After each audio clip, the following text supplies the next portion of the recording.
such a handsome army chaplain. Hannah! Oh, there has never been a better housekeeper in or out of the kitchen than you. What I'd give for one of your biscuits dripping with melted butter right now. Marmee, you had your hands full of the four of us. May I be as wonderful with my children as you were with us. Oh, there are so many memories in this house. Oh, my. I thought we'd lost these long ago.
Write what you know. Meg was the first tall and fair,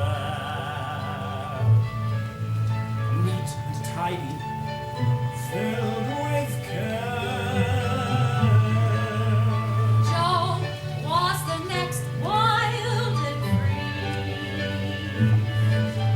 taken to lights of factors laughing, eyes a dancing. Music and romancing.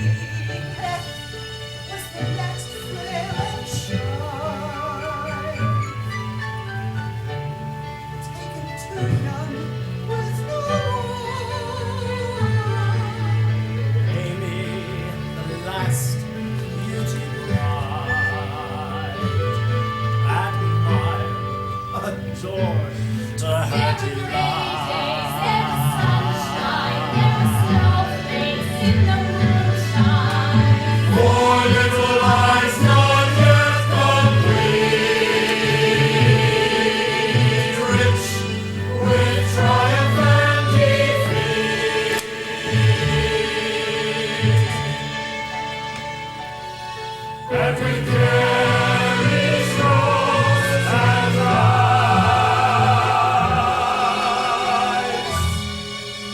As we gather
by my 16th birthday. Well, where's Joe?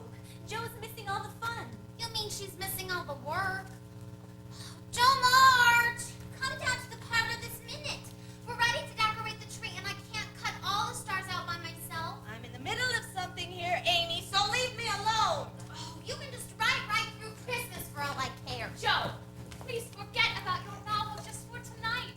It's Christmas Eve. Don't spoil it. All right. I suppose I must, just to please my sisters. I wonder if Mr. Dickens ever has to put up with such silly interruptions. Well, here I am. What do I have to do? Here, cut out more stars while I put the ones I've already made on the tree. Those are beautiful, Amy. Of course. That doesn't look one bit like a star, Joe March. It looks more like a deformed camel. Well, maybe I was trying to make a deformed camel, Miss Prissy. From now on, you cut the stars. You're the one that's an artiste. I'm only the writer. Hey, where's your Christmas spirit? Oh, it doesn't seem like Christmas. Christmas isn't Christmas without presents. Joe, we've got father and mother and each other.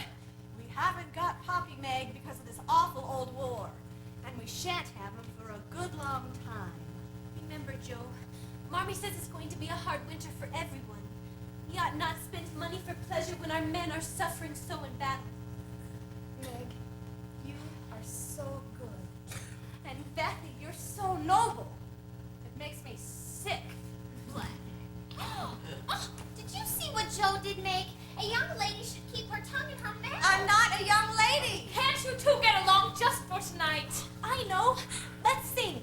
Who can argue when they're singing Christmas carols? That's a good idea, Beth. Come on, let's sing.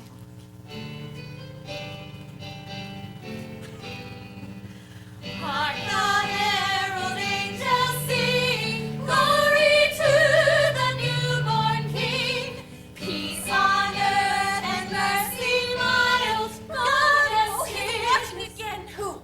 Where? The boy next door. He's watching us. Oh, look, there he is in the second floor window over there. Oh, that's only Mr. Lawrence's grandson. He's a peeping Tom. Oh, he is not. We should feel sorry for him. He's a poor, lonely orphan. With a rich grandfather.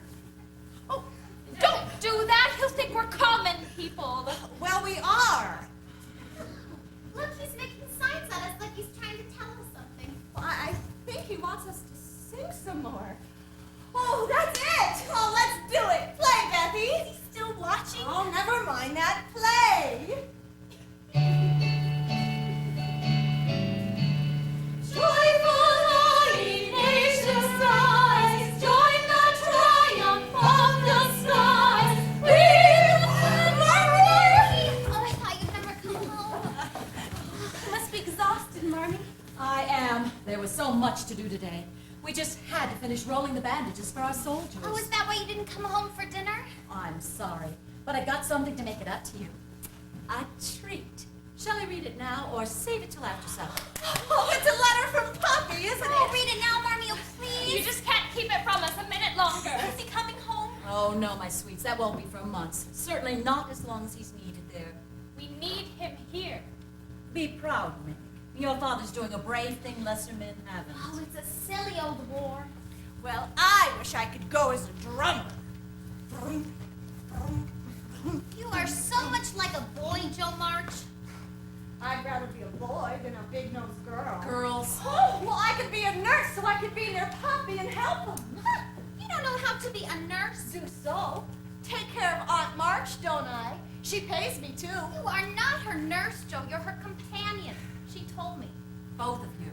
All of you. Come here, let's see what Father has to say. Washington City, December 10th, 1861. My dearest ones, it is raining here today. Not Not at all like the heartening snows of December in Concord. Just writing to you lifts me above the mud of our bivouac and the life-draining sickness and hardship that surround me on all sides. This will not be the happiest Christmas for any of us. Separation is such a heavy burden.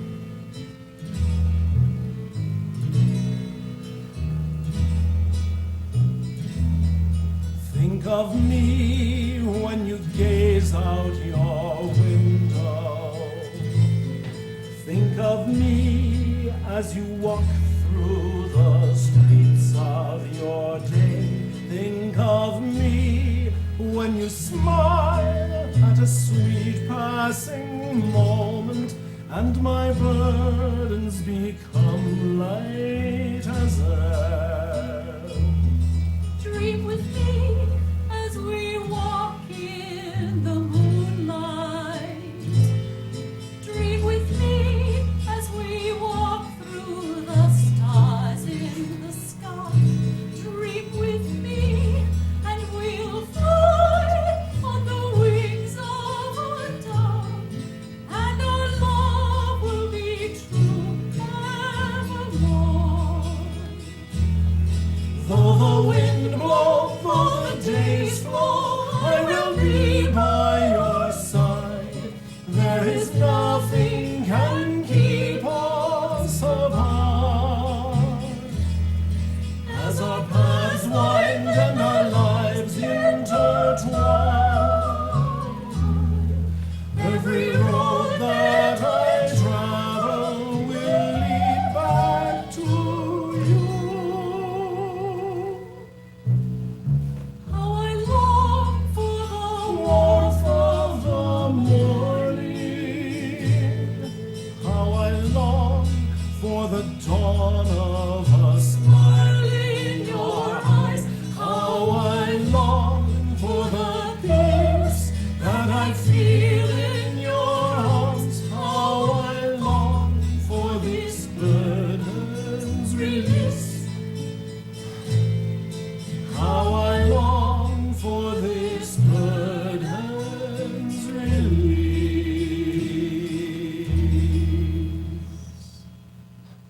And as the snowflake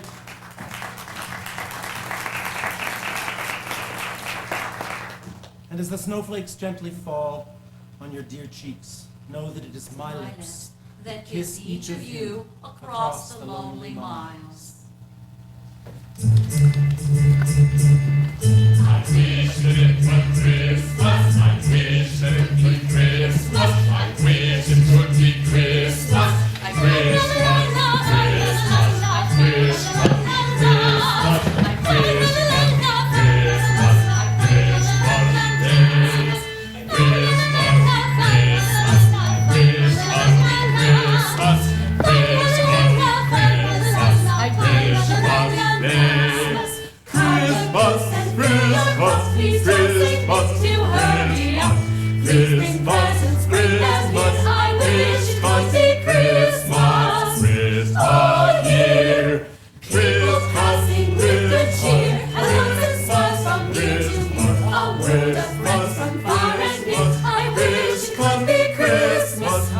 Christmas, Christmas,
Where is Marmee? Oh, she was fetched. When? Very early this morning. Well, who's sick this time? Something was said about a mother with 6 children, including a wee baby. Must be awful to be sick on Christmas. Do we have to wait? I'm hungry. Oh, Amy, why can't you be more like Pilgrim in the books Marmee gave us for Christmas? Oh, your mother gave you books, did she? She gave us each our own copy of Pilgrim's Progress by Mr. John Bunyan. You're lucky to have a mother like yours. We all vowed among ourselves to read a little in our books each day, and to be as good as Pilgrim in the story. Well, I should imagine if you read far enough, you'll find Pilgrim gets very hungry too sometimes. Merry Christmas. Oh, Merry Christmas. Thank you for our Oh, books. yes, I read some, and I mean to read some every day. We read some, and we mean to read some every day. I'm glad you like your presents. I wish your father and I could give you more. Now let's eat. I'm afraid there's someone who needs our breakfast more than we do. Oh, no one needs to eat more than I do. The Hummel family. There's no father in the house. The mother's very ill. There's no firewood, no tree, nothing but 6 very hungry children, including a baby just a few months old. I heard a call on Christmas Day. The call I heard, I must obey. The call, it was a baby's cry. Of cold and hunger she did cry. How can we help a friend in need? With 7 hungry mouths to feed, we'll fill our baskets to the brim. And give to them what is therein. Oh, what a joy it is to give abundantly to those in need. A joy to help our neighbors on Christmas Day in the morning. Oh, what a blessing we have here, a chance to spread some Christmas cheer and show the spirit of the year on Christmas Day in the morning. And all the bells on earth shall ring on Christmas Day, on Christmas Day. And all the bells on earth shall ring on Christmas Day in the morning.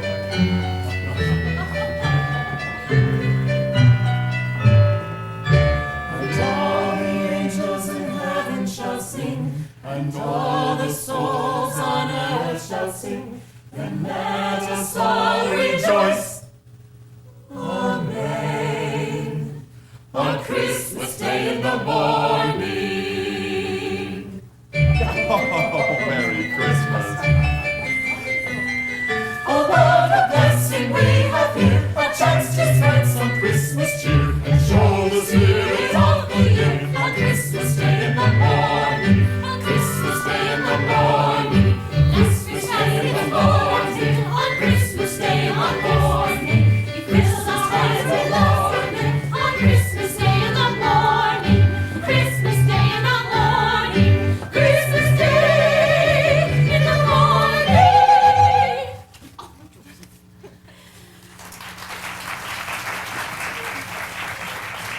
I'm so proud of you girls for sharing your Christmas breakfast with Mrs. Hummel and her brood. That little boy Hans acted like he hadn't eaten in a week. I don't think any of them have had much to eat all winter. Oh, that wee one was so cute and sweet. Could have held her forever. Marmee, can we have a baby of our own? Oh, Beth dear, you and I need to have a talk. I'm still hungry. Why do we have to give them all the oranges and all the cakes? I think what we did was splendid. I don't miss those silly oranges or buckwheat cakes at all. The looks on their faces more than fed my soul. It isn't my soul that's hungry. Come, Hannah, let's see if we can't find something for these angels of charity to eat. Forget about your stomach, Amy, and find something else to occupy your mind. Like what? I know. Like rehearsing our opera. That's a splendid idea, Joe, but we'll have to hurry. We'll start when we left off yesterday. But I don't remember where that was. Can't you remember anything? We were at the top of Act 2. You were being held prisoner in the tower of your father's castle. Rodrigo, that's me, is trying to rescue you when suddenly Hugo, your father, the evil wizard, appears. Meg, that means you're off stage at first. All right. Almost ready? Ready? Ready? Maestro, if you please.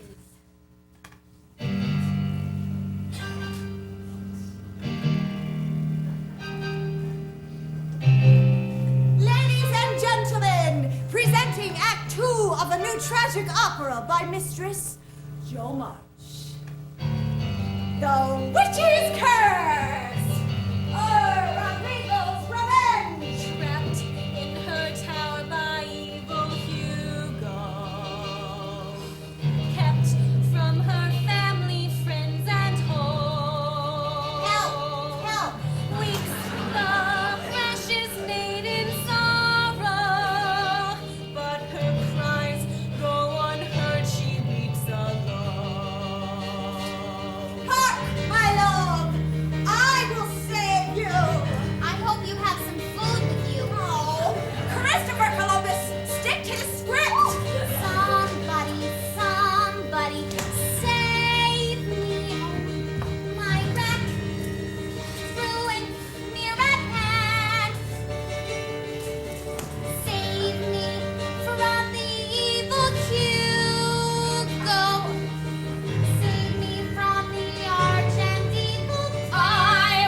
responsible for this mess.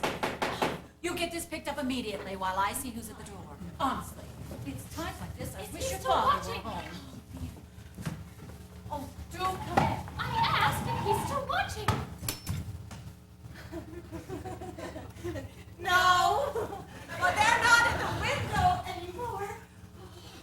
Thank goodness this costume is so hot. I thought I was going to... Meg, you come out from behind that chair. We have guests. These are our neighbors' girls. Mr. Lawrence, his grandson Laurie, and Laurie's tutor, Mr. John Brooke. And these embarrassed young women are my daughters. Meg, who is behind the chair, Joe, Beth, and our youngest, Amy. It's a pleasure to make your acquaintance at long last. How do you do? I am pleased to meet you. I'm ashamed we haven't been better neighbors and been over to meet you all sooner. Christmas seemed the logical opportunity. Well, we're glad you came now. Please accept a few trifles of the season. That's very generous of you, Mr. Lawrence, but I'm afraid Oh, nonsense. we don't need acts of charity. Oh, not charity, Mrs. March. Really, some fruit, some breads and cookies. Please, Marmee! Please? Well, only if Mr. Lawrence and these charming young men will stay for tea. It would be a pleasure. If you'll just bring those baskets into the kitchen then. Gentlemen. Was that one of you playing the piano just now? Oh, that was Beth. I speak French. Of course you do. But you play very well. Huh, that piano is so old and out of tune. How could you like music played on that? I had a granddaughter about your age, Miss Beth, is it? She played the piano, too. Oh, does she still play the piano? No. She has passed beyond the gates of heaven. Well, let us not be morose on Christmas Day. Let us to the kitchen, Miss Beth, for some of the goodies.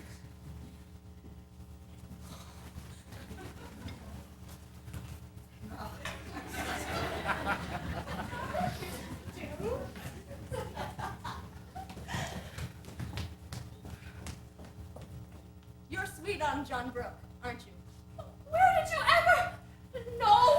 Are so. Oh, just like my heroine in my novel.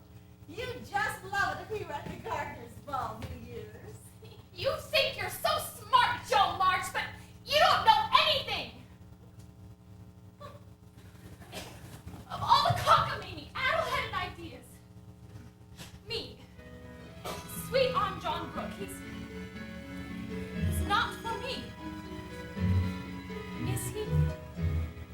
What is the distance between the hearts? How can I know just when it starts?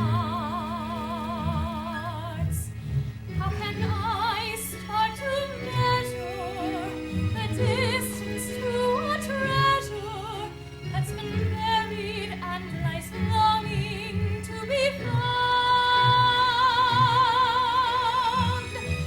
What is this feeling deep inside? It's all that I can do to hide.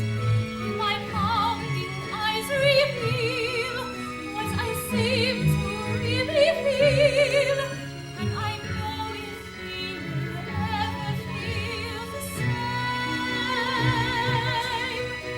And the distance between the hearts seems it can be far and wide.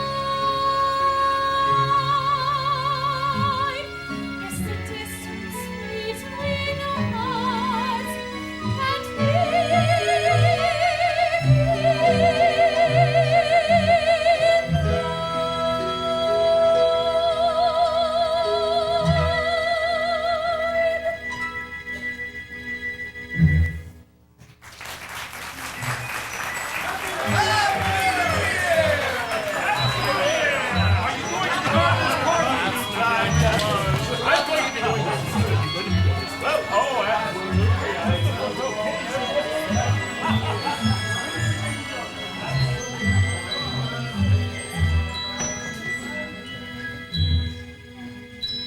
Meg, you're late. Mrs. King asked me to feed the children supper. Sometimes I hate being a governess. Well, no need to fuss. Joe's all ready. We just need to concentrate on getting you ready for the gardener's ball. Joe will be right up with the curling irons. She's heating them on the stove now. She doesn't drop them and burn a hole in the kitchen floor. Might be fun to dance in a ball. Oh, you weren't invited. Meg, sit down before you put your dress on. I'll help you curl your hair. Oh, Meg. I put the curling irons there. Joe, you're not wearing that. Of course I am. It's my best dress. You can see where you got too close to the fire. Hannah Meg did the best she could. Well, it's still obvious. Then I'll stand with my back to the wall. Oh, Mother, Amy's stepping all over my gown. You'll embarrass me. I just know it. Oh, take me instead, Meg. I promise. I won't embarrass you. Oh, Amy, the gardener's ball isn't for little girls, I'm afraid. It's for young ladies. Then why did they invite Joe?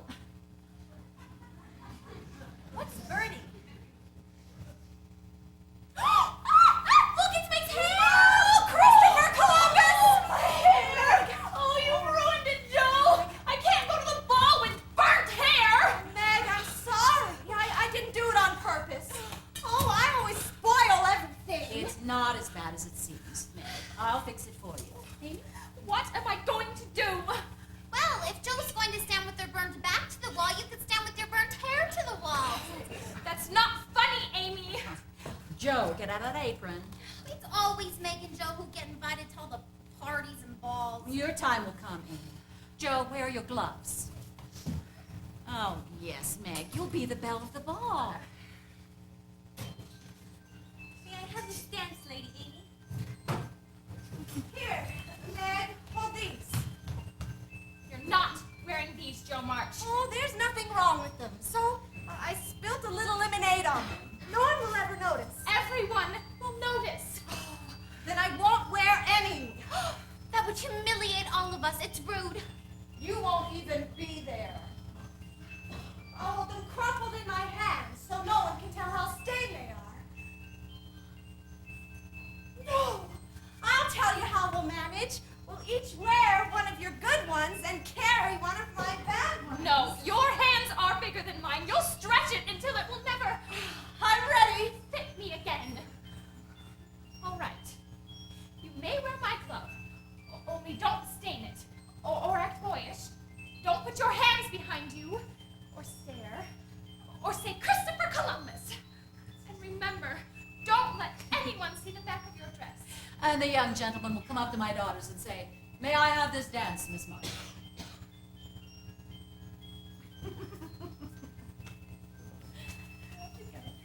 Oh, Meg, be nice. Come on.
Excuse me, ladies. Meg, what are you doing? I'm trying to keep you from embarrassing me. Here. Now, isn't this fun? Don't move. Yes, this probably would be fun if I were a statue. There's Mr. Brooke. He sees us. He's coming this way. Good evening, Miss March. And Miss March, I hope you won't think me forward. After all, we are neighbors, in a manner of speaking. Yes, we are. Neighbors, I mean. As the tutor for young Mr. Lawrence, I have admired you and your family from afar. I have admired you and your sisters singing and wanted to request, that is, if your card isn't full, would you mind? Oh, yes! Don't move an inch!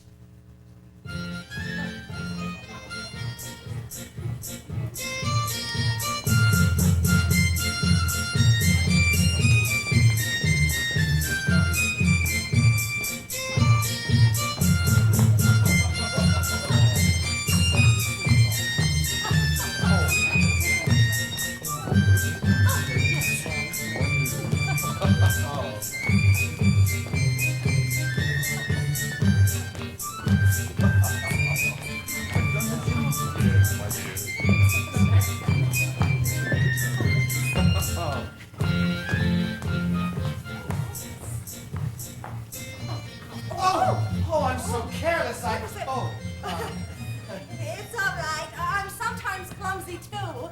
Not someone like you. Oh, please don't go away. Unless you'd rather... I don't want to intrude. You're probably waiting for your beau to bring you punch or sweep you off to the dance floor. No! What I mean is, I don't know many people here. Me either. But I know you. You came to our house Christmas with your grandfather. I'm surprised you recognize me without a window and a fence between us.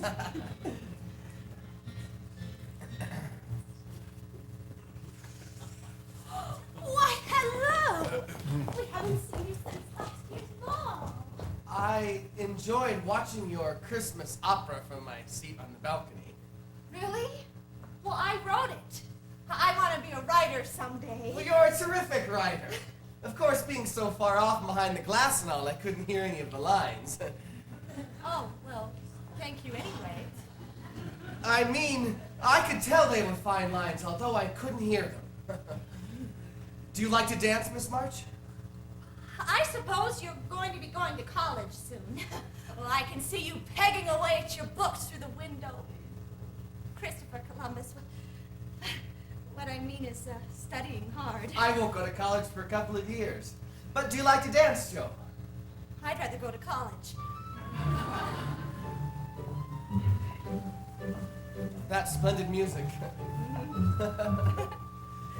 Why don't we give it a whirl? I can't. I promised Meg. Promise to Meg what? Promise you won't tell? I'd never say anything that would hurt you. I'm always standing with my back too close to the fire. It's a terrible habit if you want to dance.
author of the play is a pure genius.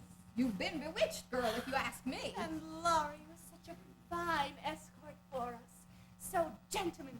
This Laurie, this gentleman, is he Margaret's beau, Josephine? Oh, goodness, no, Aunt March. Laurie is only 15. He's like our brother, although he might be a little sweet on Meg. He's too young to be escorting young ladies to the theater. And you and Margaret are much too young to be throwing yourselves at any boy. But listen to me, Josephine. A girl should not occupy herself with silly thoughts of silly boys. She should instead immerse herself in fine literature, such as Belcham's essays or Plato. But if you knew him, Aunt March, you'd know that Laurie isn't silly. Avoid not only the silly boys, but the poor ones, and the idealistic ones, like your father. I tried to warn your mother, but she wouldn't listen to me any more than you do, Josephine.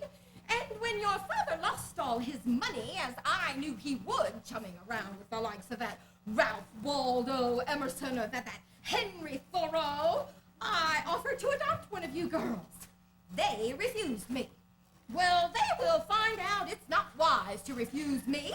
Oh, but Aunt March, Laurie isn't poor or silly or idealistic. Well, he's just Mr. Lawrence's grandson. The Mr. Lawrence? Yes, that Mr. Lawrence. Well, you're both still too young to gallivant around together. Wait to marry, Josephine, and then marry well. Oh, I'm never getting married. Men are too much trouble. Except for Poppie, of course. Unfortunately, you'll change your mind all too soon, I fear. It's Meg you ought to be giving advice to about boys. Oh? I think she's lost her heart to Mr. Brooke. Who? He's Laurie's tutor. A teacher? Oh. Josephine! Josephine! Take a seat without contention. Sit up straight and pay attention. A teacher? If you wish to be a lady of the high society, then you'll want to find a man with a lot of property. If you want to show your auntie that you're clever and you're smart, then you'll take a tip from me. Don't follow your heart. Marry rich. Marry wealth. Marry station and position. It will be good for your health. Marry a man of quality. Marry to be better off monetarily.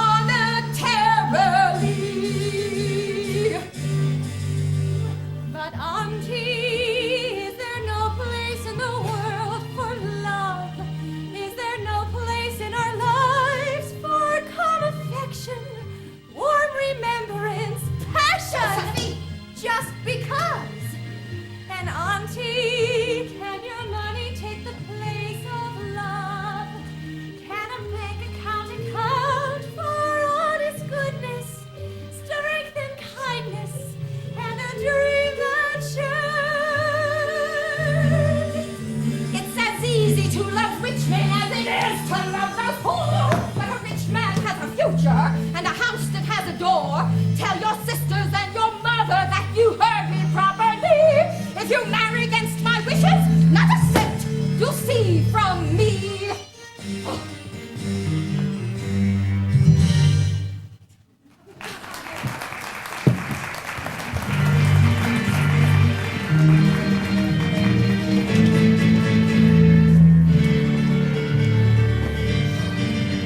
Tell your sisters and your mother that you heard me properly. If you marry against my wishes, not a cent you'll see from me. I can't believe Aunt March. She'll drive me to become a hermit. Look, Joe. It's from Mr. Lawrence. 2 men brought it in and set it down just like that. And the note upon it says to Miss Beth. Why in the world would he send you a piano? I can't imagine. It's payments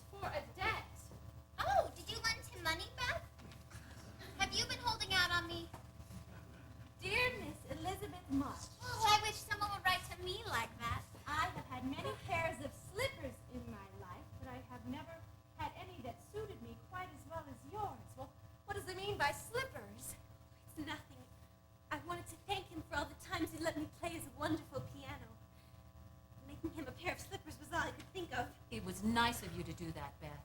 These slippers will always remind me of the gentle giver. So I know that you would allow the old gentleman to send you something which once belonged to the little granddaughter he lost. Oh, my. With heartiest thanks and best wishes, as always I remain your grateful friend and humble servant, James Lawrence. May I keep it, Marmee? How could I deny you or him? Oh, play it, honey. Let's hear the sound of the baby pie, Annie.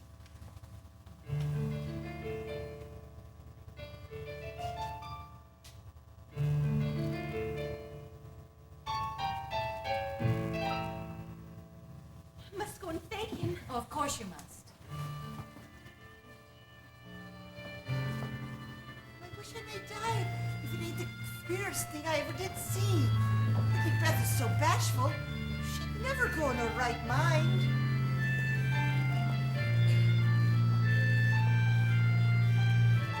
She wore ribbons in her hair. She had eyes of china blue. She had fingers light as air, and her love for me was true. And on the day she died, every bone inside me cried. So I closed and posted lions at the gate.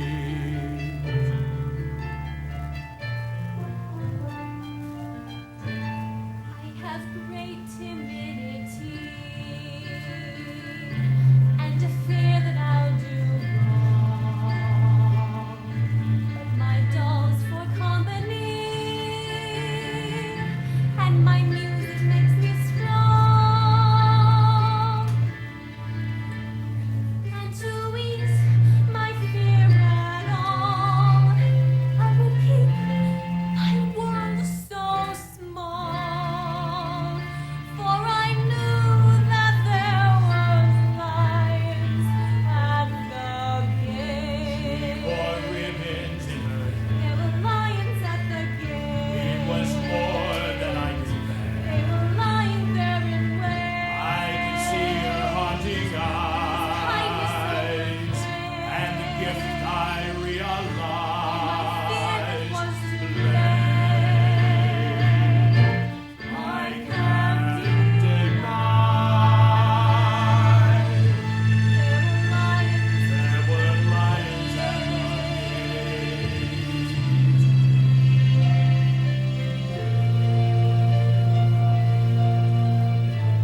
But today I came alive with a joy deep and profound, and I knew I could survive with the friend in you I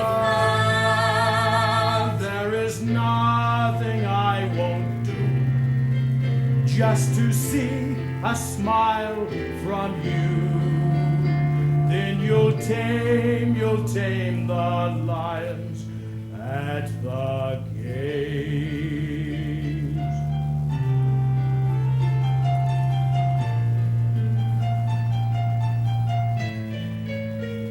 Yes, the love I feel for you, The love yes, I the feel love for of you friendship is true, and together we'll tame lions at the gates.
Joe's accusing me.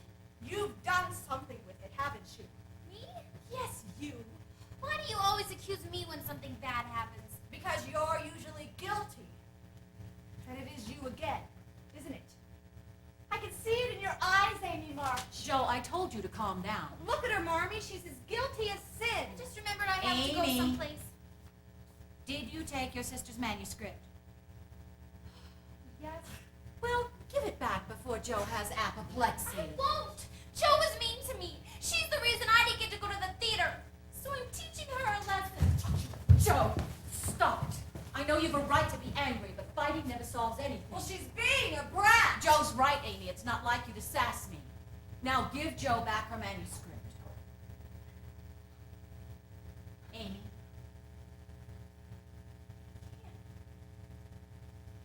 What do you mean, can't?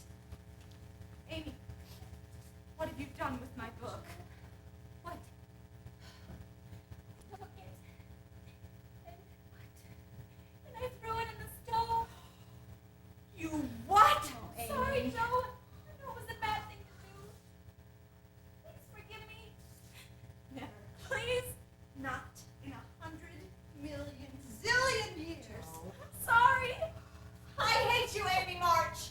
I will never speak to you again. Joe, don't say things you'll regret. I'm very, very sorry. I don't believe you. I hate you. I wish you weren't my sister. In fact, I wish you were dead. Joe!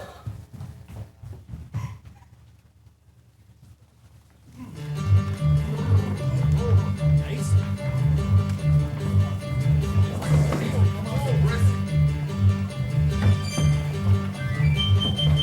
Isn't the ice smooth today? Oh, look at those. Yes.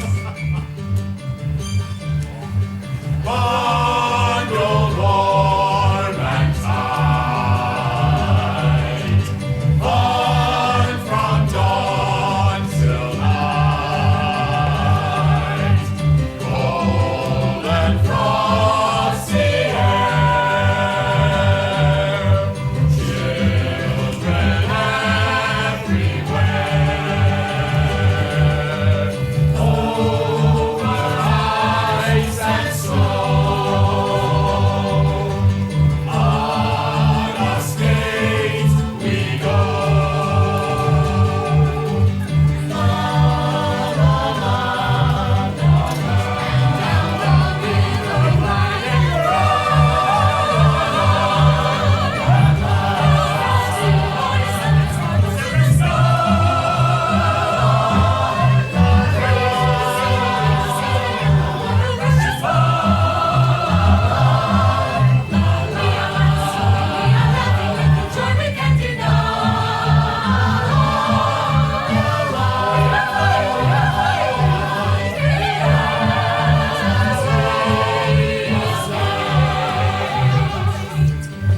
watch me, I can do it much more gracefully than you.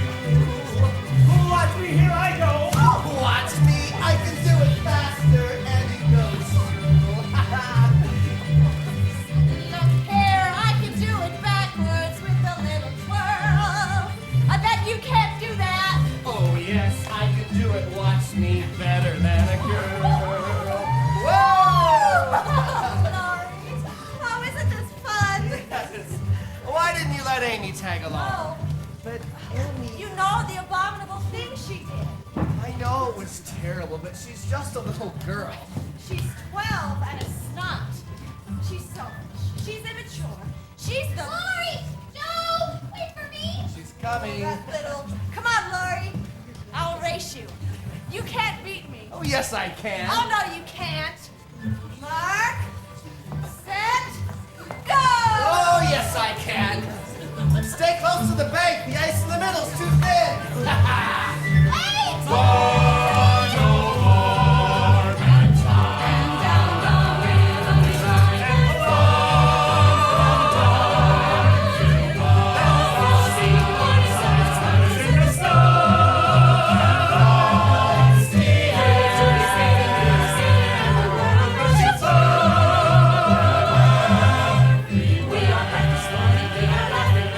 Hey, you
girl can't beat me. Oh, I'll beat you yet, I swear it. If it weren't for these skirts... Say, isn't that your little sister coming across the middle where the ice is thin? Go back! She's falling through the ice! Somebody, get us! So be careful.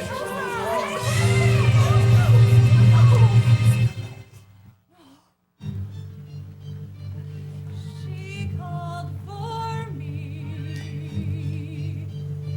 She called my name.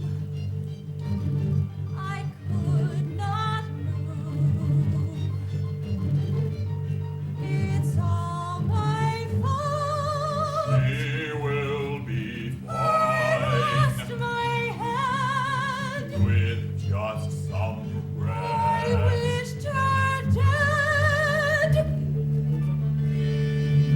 It was most fortunate It was Lorraine were there. who saved her. Don't despair. But she was only a breath away. Yes, only a breath away. Only a breath away from the light. Only a breath away from the deepest night. But we must go on, as we surely did not know. We are only a breath away. Oh, how I see myself in you, the things you say, the things you do. Small and vindictive, how I feel, that just can't be you. Oh, I've said more than my share, things you regret, things I despair, but we're only a breath away. And there's no time for your anger and cruel imprecations. There's no time for regrets or sad lamentations. You have life yet to live. You have long yet to see. You have gifts yet to give. Maybe immortality sees the day. We are only a breath away.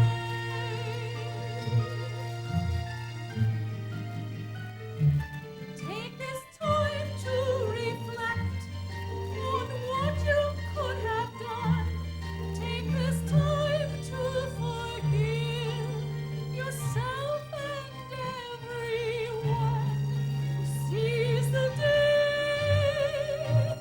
We are only a breath away. We are only just a breath away. Just a breath away. Only a breath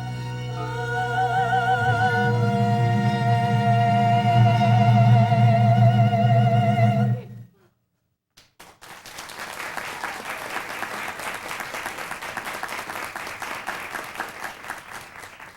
Oh, Marmee, when I grow up, I want to be just like you. Only I want to be a writer.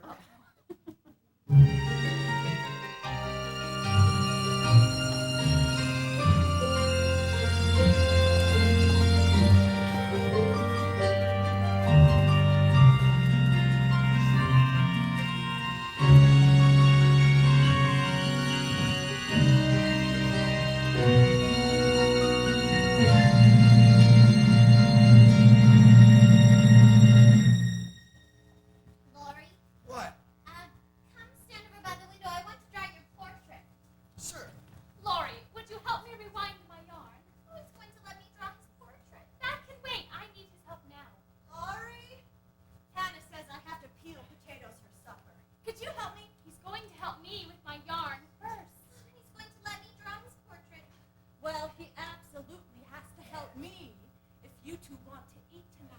Why? Why do I have to help any of you? Because you're our adopted brother. Yeah, well, nobody told me that being a brother was such hard work. Oh, you poor boy. Perhaps we ought to teach you another lesson about being a brother.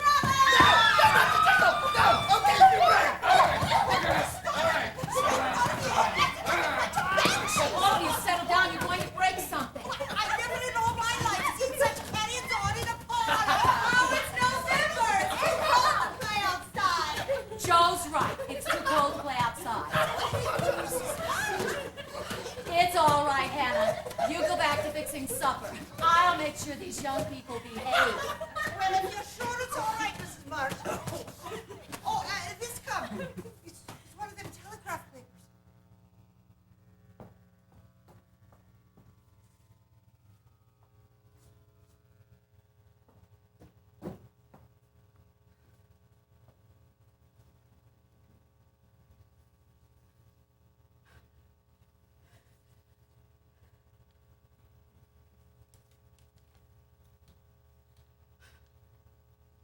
Marmee, what is it?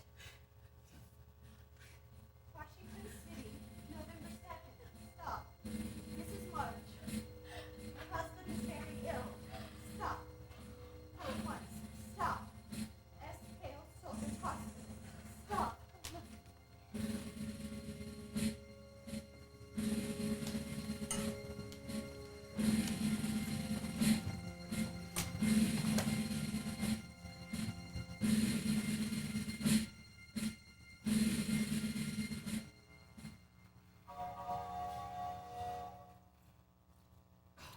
Where can your sister be?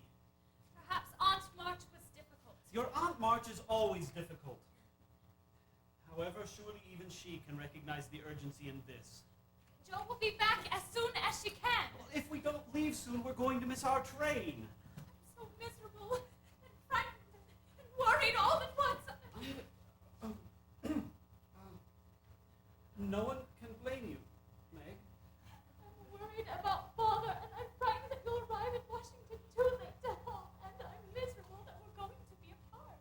I'll write as often as I can. It's a miserable night. Well, did you find her? Not a sign. We hope she'd come back here by now. Mrs. March, if we don't leave, we're going to miss our train. She'll come. Well, I'm going to go right back out and search. No. I was only trying to help. Sorry, Larry. It's just that you and your grandfather have been doing so much to help us, and I'm afraid I don't accept charity very gracefully. Not charity, dear lady. Merely one neighbor helping another, that's all. Cleaning out your medicine cabinet to send to my husband. A contribution to the war effort. I understand such supplies are scarce in Washington City. Urging John to travel with me? That was my choice, Mrs. I told you he's doing some business for me as well. Then why does it feel like charity? Why can't you just accept the fact that it gives us a great deal of pleasure to help you? To look after a weak woman. You are definitely not a weak woman, Mrs. March. Where can that girl be? Perhaps we should go ahead. I'll see your girls are looked after. I can't not until Joe comes. The train won't wait. Miss it, and you'll have to wait until tomorrow morning. Marmee? Oh, Joe, thank goodness you're home. Aunt March sent you the $50 you asked for at the usual arrangement, of course. There's more than that in here. $25 more.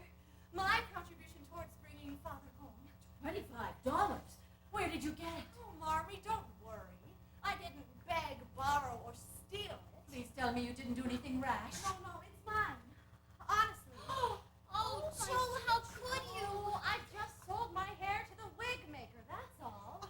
It'll be good for my vanity having the old mop taken off. Joe, how could you?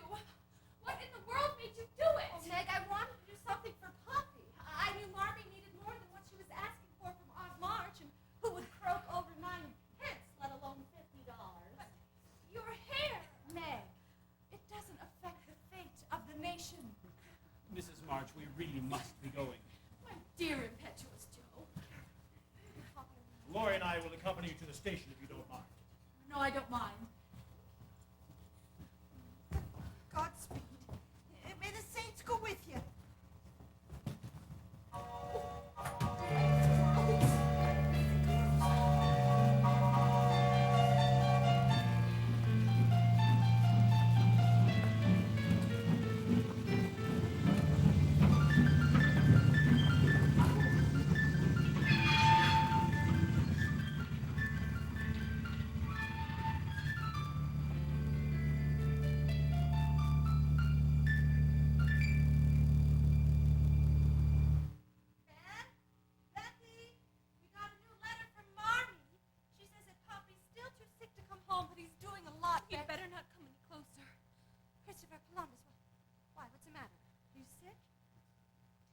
have the scarlet fever? Yes. Years ago when Meg had it. But you don't think... No. I have a headache. Oh, Bethy, lots of people have headaches. Aunt March says I give her one all the time. And a sore throat and... Well, you do feel a little warm. Well, it's just probably a cold, Joe. The baby's dead. What? Baby Hummel. She died in my arms before Mrs. Hummel could fetch the doctor. Beth, so sad. Saw right away that the poor little thing was sicker. Took the baby. All of a sudden she gave a little cry, and then lay very still. She didn't stir, Joe. She didn't stir.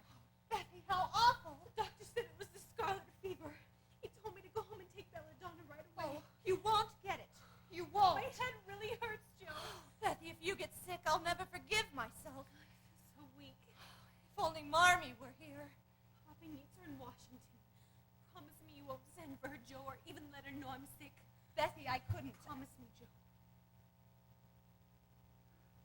I promise.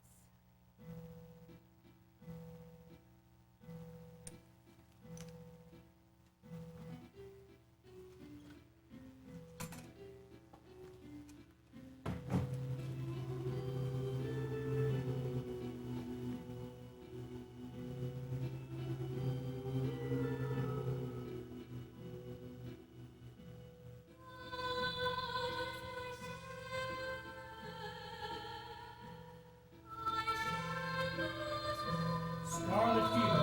I must see her. She's too ill.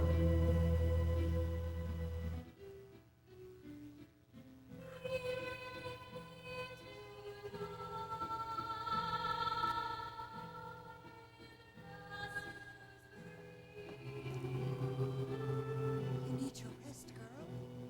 Not until the fever breaks.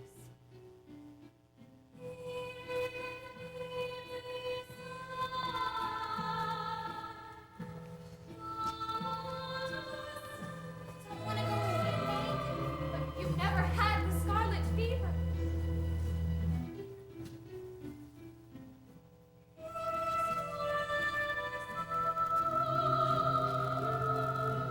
Marmee, let me play for you.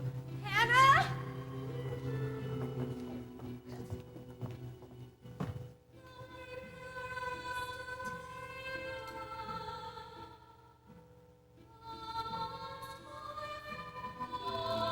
She's worse. Send for her mother. No. Oh, we can't worry Mrs. March. Mr. March has had a relapse.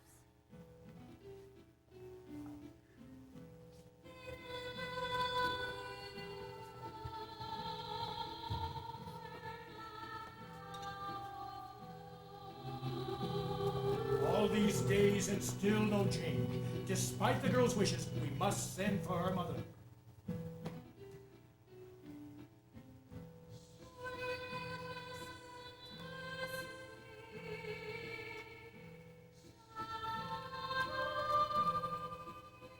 God spares Beth. I'll never complain again.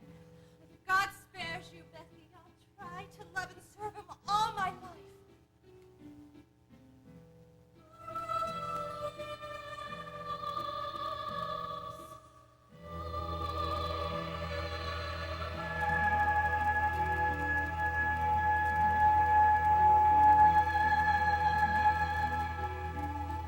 Joe? Joe, I'm so thirsty. Oh, Christopher Columbus! Oh, the fever's broken! Girls, she's here. Your mother's come.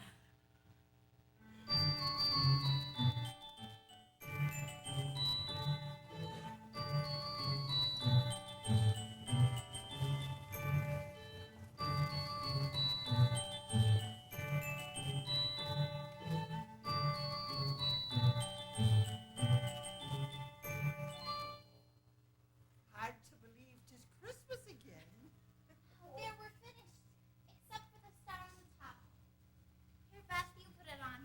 Yes, Bethy! Okay. Merry Christmas. Merry And a surprise for the March family. John, what are you doing here?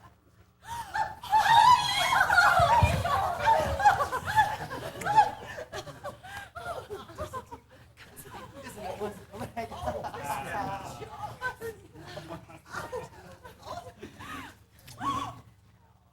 I'm sorry, I didn't mean to be so forward. I didn't mean to kiss you. It was an accident. Please don't be apologizing. I rather like. This is all wonderful, but if you don't let me catch my breath, you'll put me back in the hospital again. Hannah, is that one of your Christmas pies I smelled? Too many Christmas pies. Oh, lead me to heaven. Come on. John, I'll introduce you to a taste of paradise. Thank you for the care you gave my father and for bringing him home. I admired him a great deal. Well, thank you, Mr. Brooke. Mr. Brooke.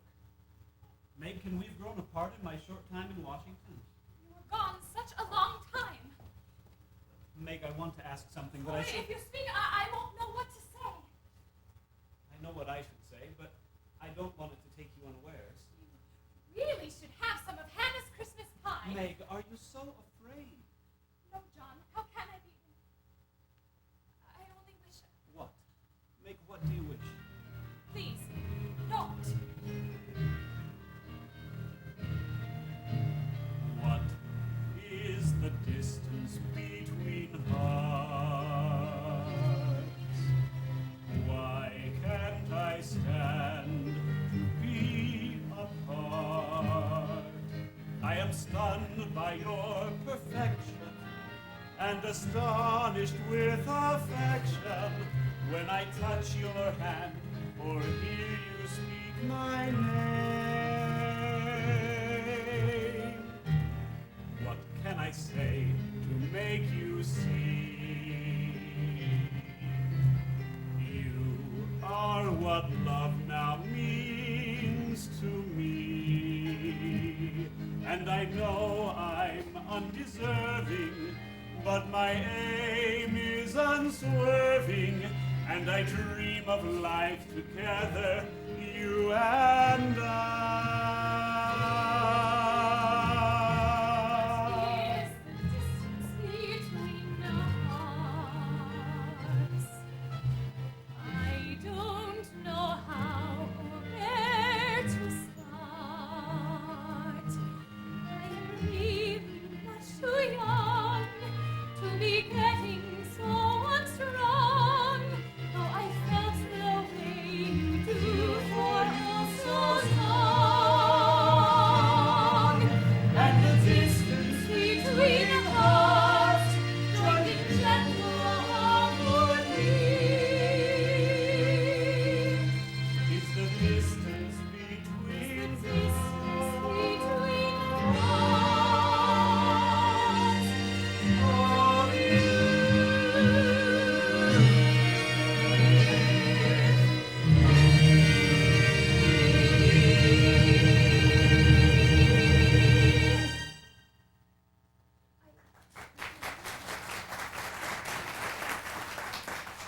I don't know. Will you try and find out? I'll try. I'll wait. In the meantime, you could be learning. To like me, that is. Would it be a hard lesson?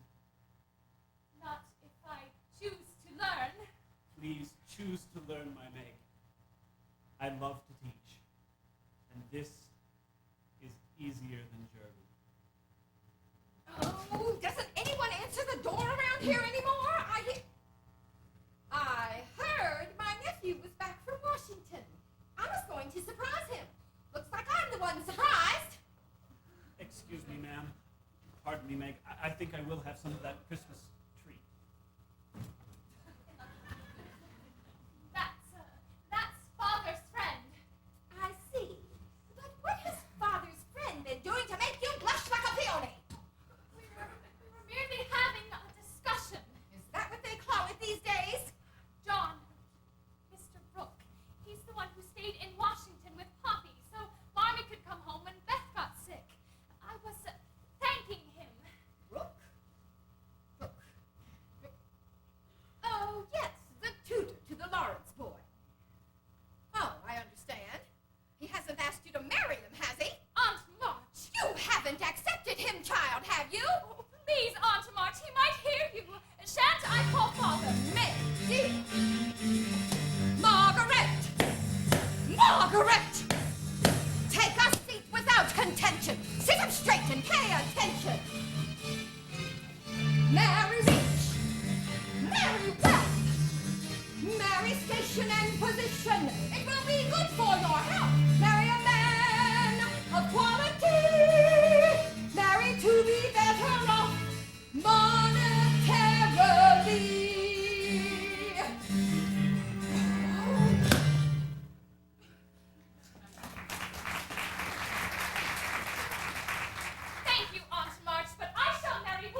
marry a man without money, position, or business. And it's obvious what he sees in you. My money. How dare you say such a thing? John is a fine man. He wouldn't marry for money any more than I would. If you defy me, Margaret, not one penny of my money will ever go to you. Aunt Marge, this is a delightful surprise. Nephew? Now there's something else I've been longing to do. Come on, over by the piano. Let's her.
Believes that the heart's blessing can heal, and that love can overcome all odds. May Providence smile at the love that surrounds you.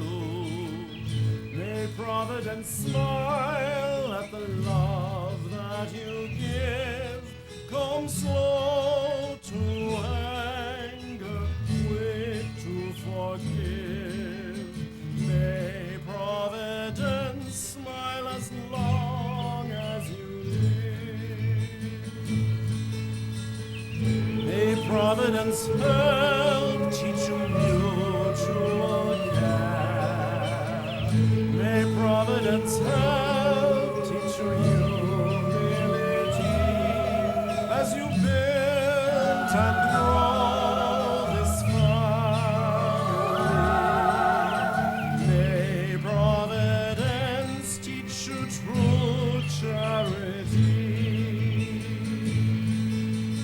May Providence be your friend and your guide as you both take your place at the other one's side.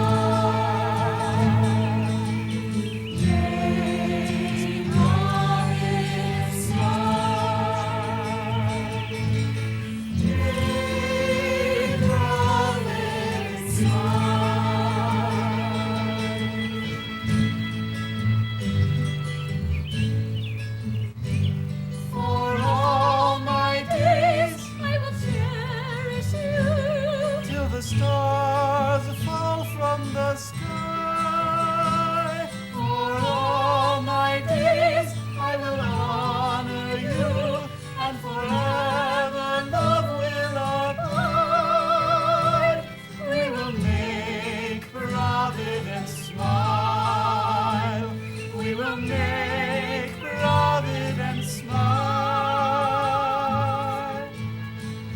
May Providence join your two into one. May Providence join our lives and our lands. What was once apart together stands. May Providence join our hearts and your hands. May Providence be your friend and your guide as you walk in your place at the other one's side.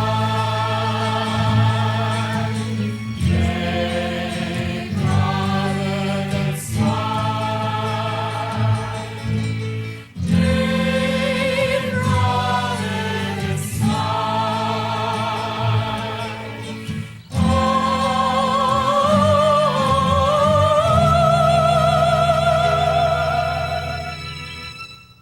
Well, John, I think all that remains is for you to kiss her.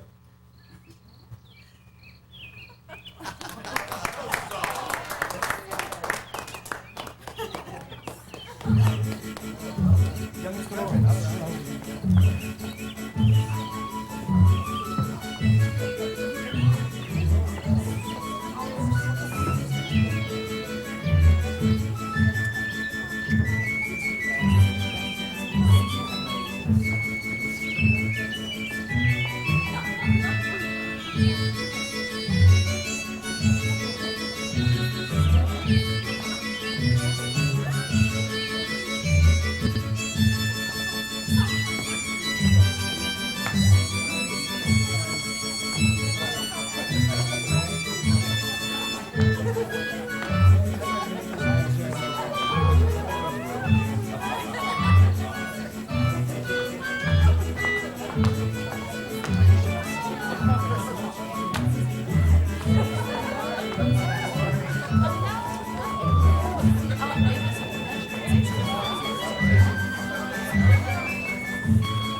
Oh, Mrs. March, I know already. As their neighbor, I've watched them grow up. Mr. Lawrence knows I definitely am not a lady. Josephine! Well, I'm not. A lady walks about all day with her nose in the air, sipping tea, afraid of getting her white gloves dirty. Josephine! You speak French, don't you, Miss Amy? Oui, merci. Thanks to Aunt March, who lets her French servants speak to me as often as I like. How about your languages, Miss Jo? Oh, I'm very stupid about any language except English, which is all anyone needs to know, I might add. You're being impertinent, Josephine. Oh, I'm being practical. French is a silly, slippery sort of language. Oh, well, I don't think it's silly at all. Someday I hope to speak French in France and Italian in Rome. I have no doubt that you will. Well, at least one of my nieces knows how to be a lady. Oh, I think they both are in their own way. I'd be very proud if you chose one of them, Laurie.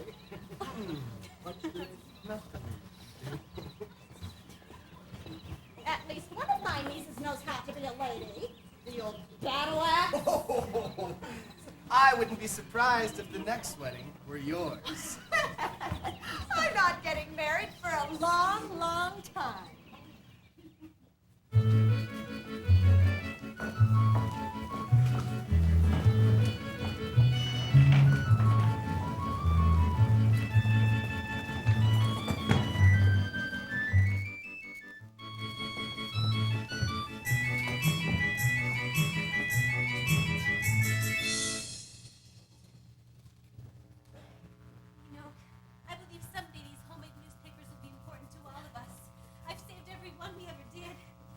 Girls, I have some good news. Meg and John are going to have a baby.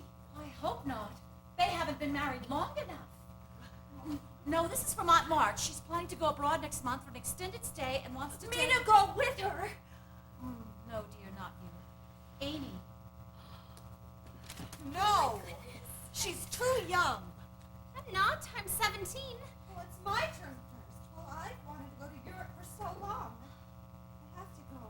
March wants Amy, and it's not for us to dictate when she offers such favors. Oh my goodness, I'm going to go tell Lori. I'm sorry, Joe. I know this is a big disappointment. Oh, it isn't fair. Amy has all the fun. You know that isn't true. This is partly your fault, you know. Aunt March told me she planned to ask you first, but you embarrassed her in front of Mr. Lawrence, among others. Marmee, she's never liked me. She told me you said you hated French. So she thought you'd hate France. My tongue. My abominable tongue. I wish you could have gone, Joe, but it's not to be this time. Try to bear it cheerfully, and please don't spoil Amy's pleasure. I'll try, Marmee, I'll try. That's my little woman. I'd better go help Amy with an appropriate response to Aunt March. I'm selfish, Joe. Very selfish. But I couldn't stand to have you gone, and I'm glad you're not going quite yet. Thank you for saying that, Beki. It's nice. Even if you might not mean it. But I do need you, Joe, I do. Sometimes I think it would be best if one didn't need a single other person in this life. That would be horrible. We need each other, all of us. You and Meg and Amy and me. We all need each other. Dear, sweet Beck. I have to go find Amy and tell her how glad I am for her.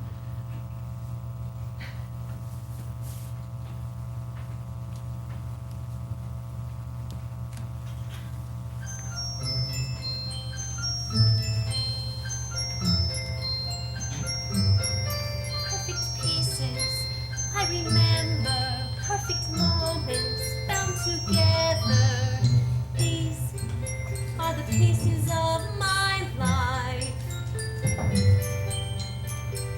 Bits of wonder, wondering why.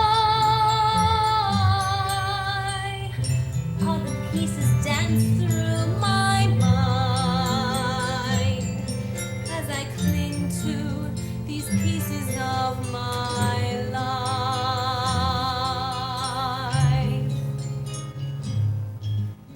Sometimes those moments weren't the best, and our hearts were broken with the rest. How we laughed and how we cried.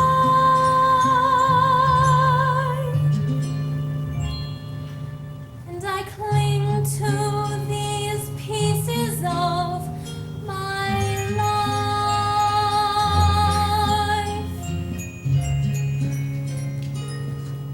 Whatever has attracted your attention so, sweetheart?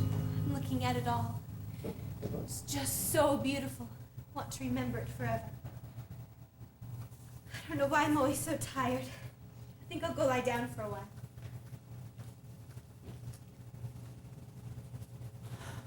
Marmee? I'm sorry. I know. Beth. She seems so sad. I don't know why. She stands and stares. The world goes by. She will be fine. She's so frail. With just some rest. But she is only Marmee. Lori wants me for a wife. What am I to do? Listen to what's in your heart. It will tell you true. Though I love him as a brother, as lovers we won't do. And I feel I must break away. There's a world to discover. You don't have to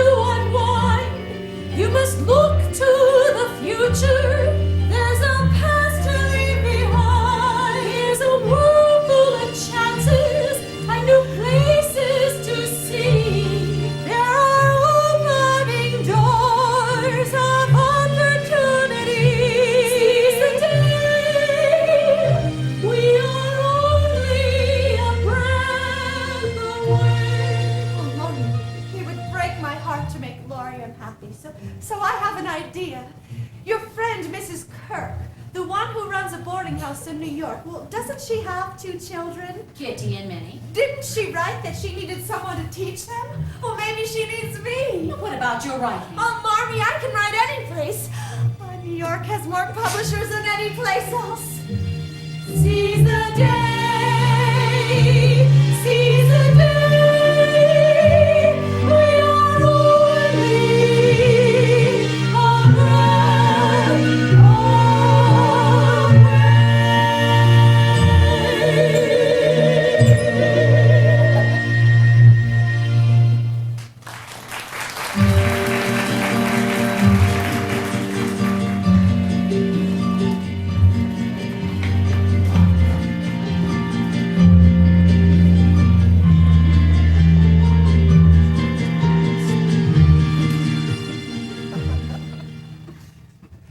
I'm so glad your family could come to my graduation, Joe. You haven't dragged me away from all the others just to tell me that, have you? Well, no more books. Well, I hope you read mine when I write one. Oh, of course. I'd like to take a break from all the dry subjects and enjoy a good long holiday. Yes. We could make it a honeymoon. Oh, Laurie, please don't say it. I have to say it, Joe. I've loved you ever since I've known you. I've wanted to spare you this, but you won't let me. I've tried to show you how much I love you. I thought you understood. Girls are so strange. You never know what they mean. They say no when they mean yes. And they drive a man half out of his wits just for the fun of it. What can I do? I'm going to New York for the winter. We can go to New York, London, Paris, wherever you want to go, together. Laurie, I've worked so hard to please you, Joe. I've given up billiards and smoking, all the things you dislike, and waited and hoped that you'd love me back. Though I know I'm not half good enough for you. Oh, yes, you are, Laurie. And I am so proud and fond of you. I don't know why I can't love you like you want me to. I have tried. But I can't change my failure. Is there someone else? Oh, I haven't the least idea of loving anyone else. You'll be the one to meet a girl that you'll love more than me. I can't love anyone else. Yes, it will happen, Laurie, and then you will bring her home to show her off. I'm not coming home with anyone else, Joe. I'll be there when you're alone and miserable. And realize that on this day, you're making the biggest mistake of your life. Laurie, I just don't know what to say. And I wish that it wouldn't be this way. Laurie, dear, I wouldn't wish to cause you pain. Laurie, dear, please, let me explain. I never wanted you to care for me more than as a sister. Please, Laurie, let's just be that. No more, no less. Marry me, Joe. Oh, stop it, Laurie! I'll not stop it until you say yes.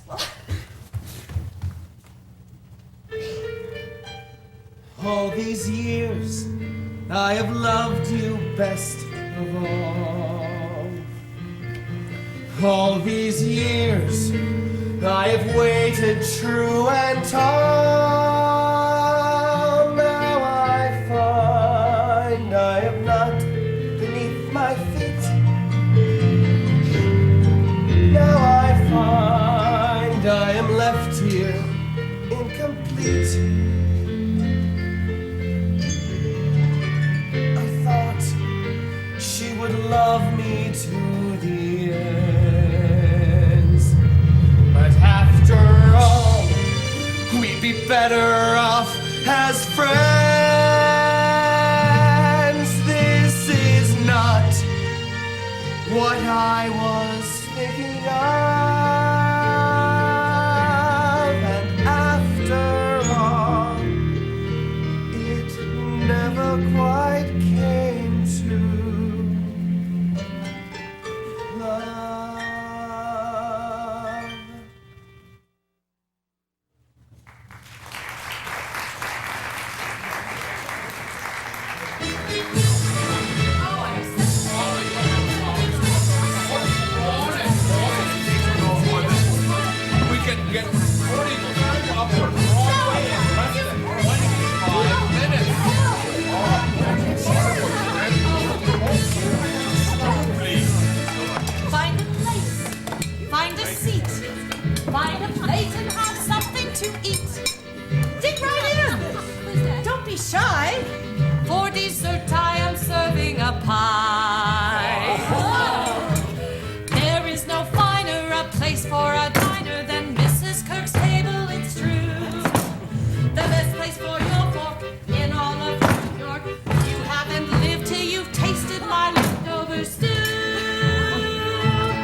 will be long gone. Put food on your plate before it's too late.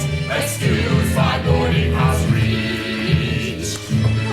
Please forgive. Disrepair. What's the children were eaten by Bhaer? Please do. What to do? The sacks of potatoes for you. Thank you. I'm not a sack of potatoes, I'm Minnie. And I'm Kitty, her big sister. Children, I'd like you to meet Miss Jo March, your new teacher. And a writer. There is no brighter a place for a writer, this boarding house menagerie. Dozens of stories, our hopes and our glories. Don't bother with them, won't you please come and write about me?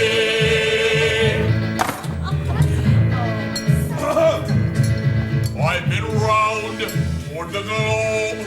I've endured trials greater than Job. Lost an eye, speak Chinese. In fact, I sailed all 7 seas. Oh, how romantic! Aye, there's a bounty of romance on the seas, Jeannie. I'm Kathleen. I'm Marie. And we come from the old country.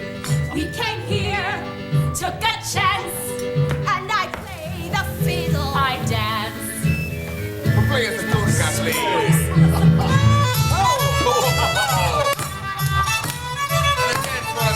Very nice.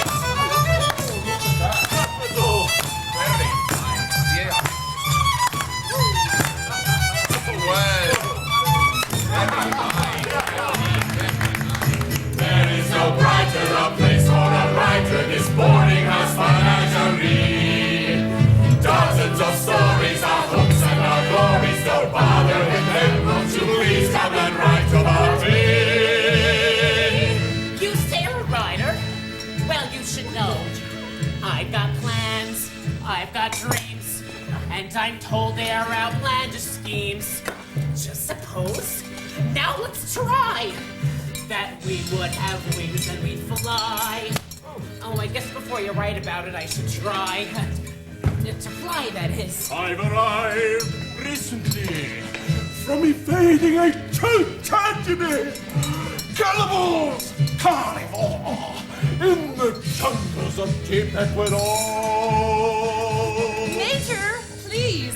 We must let our new friend eat. I beg your pardon? She can hear all your stories after we finish. Did he really do all those things? Oh my God, I have no idea. I didn't catch his name. Oh, well, let me introduce you. Professor Bhaer, I I'd understand. This charming young woman is Miss Jo March. Please, help yourself. There is no finer a place for a diner than Mrs. Burke's table is true. The best place for your pork in all of New York. You haven't lived till you've tasted my leftover stew. Oh. Take food from the table whenever you're able. Take taste with the food town or it will be welcome. Put food on your plate before it's too late. Excuse my boarding house, excuse my boarding house, excuse my boarding house reach.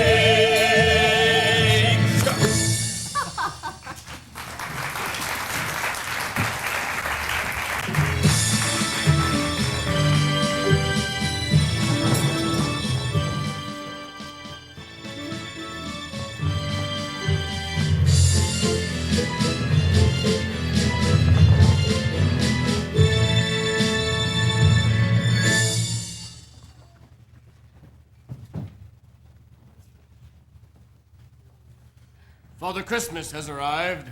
Oh, Lori! Oh, I thought you'd never come. Oh, welcome to Nice. I promised I'd spend Christmas with you, and here I am. As long as we're both on a European holiday, I might as well.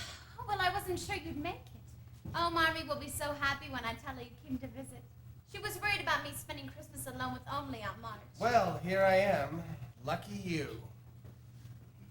And let me just finish wrapping this gift, and I will take you to pay your respects to Aunt March. Now, is that any way to repay someone who's come so far to save you from being alone at Christmas?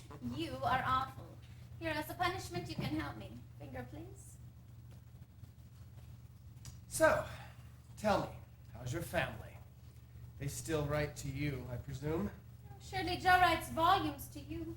You have to be fast to keep up with me. My post is yet to catch up. How's Beth? My mother writes that she's very poorly. And Meg's twins? They're walking already and into everything. What are you doing? I'm looking for my present. You could just wait until tomorrow morning like the rest of us. You give that back, Lori. That is not fair. You've ruined my surprise. Well, do you like it? Joe. Yes. I sketched her writing before I left. See her concentration? I call it burning genius. Don't you think Joe would be flattered? I have to get back to my hotel. But you just arrived. I'm sorry. Wait, Lori.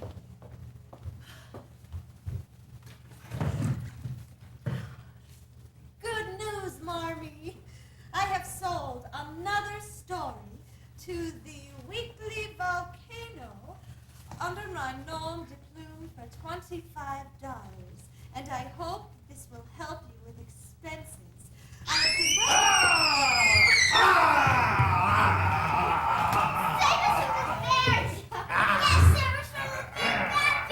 Oh, he's not a bad bear. He's a nice bear. Ouch! Oh my God, I hurt you. I didn't mean. Here, let me see your hand. I was only pretending to be. Oh, Lori. You look like the effigy of a young knight asleep on his tomb. I wish I were. That's a foolish wish. You're so changed, I sometimes think.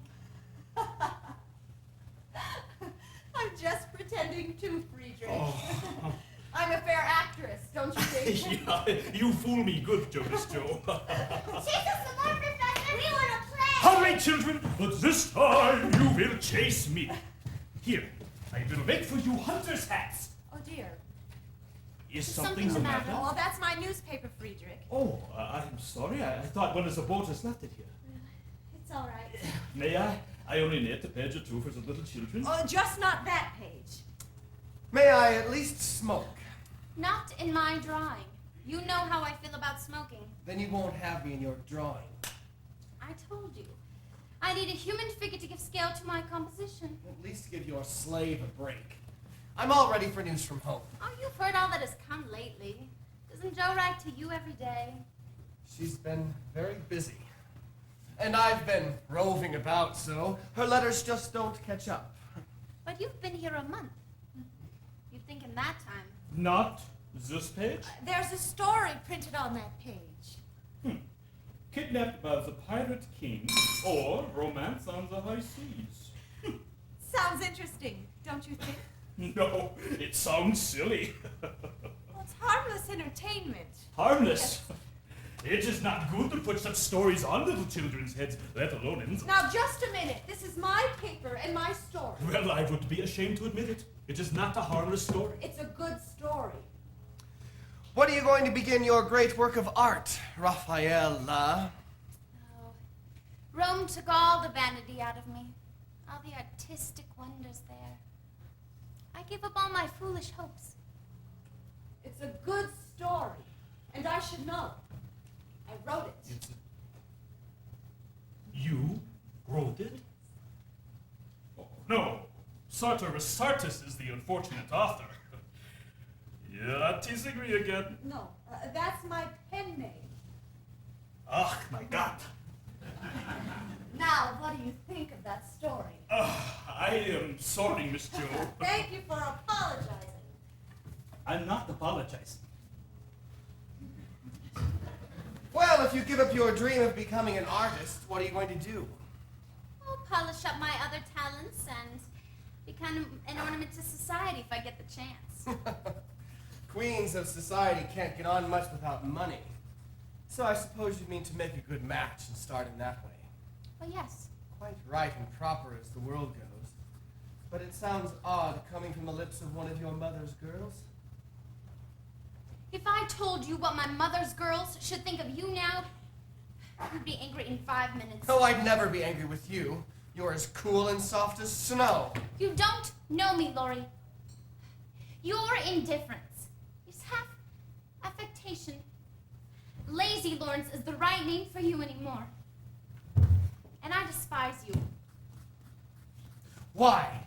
Because for every chance you have for being good and useful and happy, you are faulty, lazy, and miserable. Dear soul, I wish Joe was here to help me. So do I.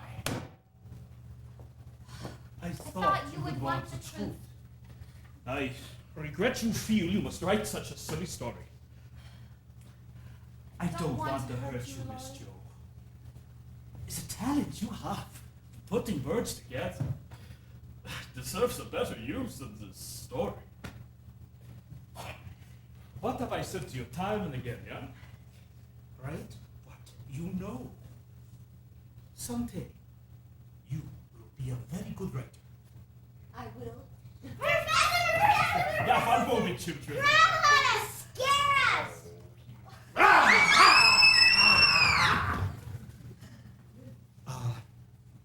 One more thing. Perhaps sometime you would go with me to the opera? The opera? Yeah, to see a very good story. Well, Please. yes. Yes!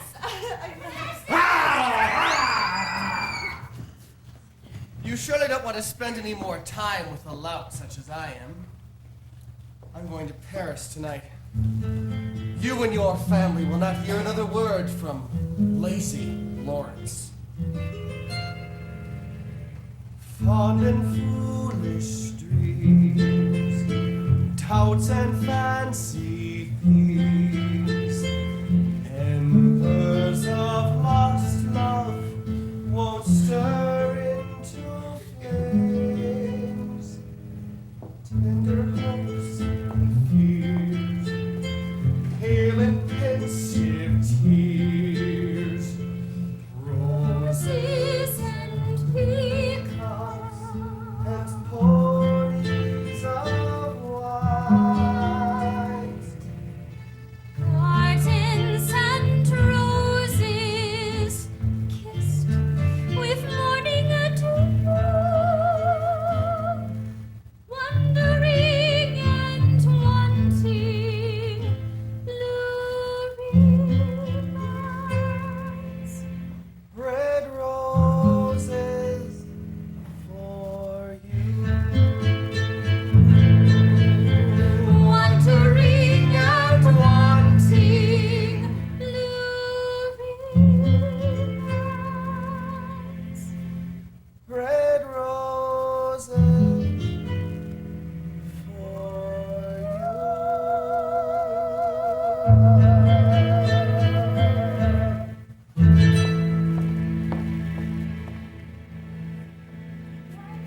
Go, Joe.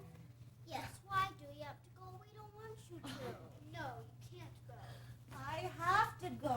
Remember, I only promised to stay the winter. But it's winter yet. It's way past winter, Kitty. It's June. But why do you have to go? Well, I have a father and a mother and sisters who I miss very much. Why can't you just stay? I just can't. One of my sisters is very sick, and I need to go home to help her get better. But I'll come back and visit you as often as I can, okay? We want you to live here. Do not make it any more difficult for Miss Joe to say goodbye, children. Give her a kiss and wish her well.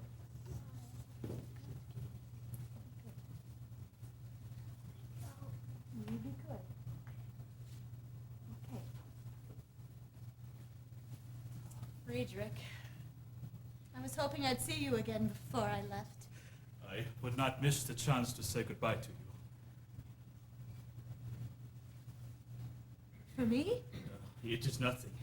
Walden, or Life in the Woods. A poor gift for one who was Mr. Thoreau's friend. He was my father's friend. Yeah, your father's friend. Perhaps you will read it once more sometime and remember when we read it together. He was a very good writer. He wrote what he knew about. Oh, thank you.